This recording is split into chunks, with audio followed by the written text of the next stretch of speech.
G'day, I'm Reese from Inwards Goods, and today I'm talking to you about our whiteboard down here.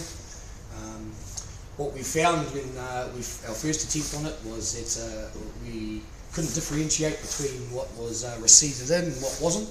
So we decided to colour code for green as it has been completely receipted in, or red. Some of it's physically here, but we're still waiting on orders. I also added a couple of extra columns.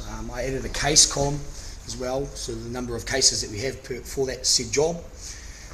That way we can just look at a glance so we know which sort of area around the place to go to. Of course the dates that it was received in, and the stages as well, which we found was quite crucial so that we weren't sending up the wrong stages for the job. So in doing that, it's helped you find the metal a lot quicker? It has. We find it a lot easier now. We can come and take a glance at the board, where it's got our job number, PO number, the name of the job, check our cases out, and then we can just wander around and find what we need to find. So saved you a lot of time I think so. in doing it. Yeah. Awesome. Well done, Reese. Thank you.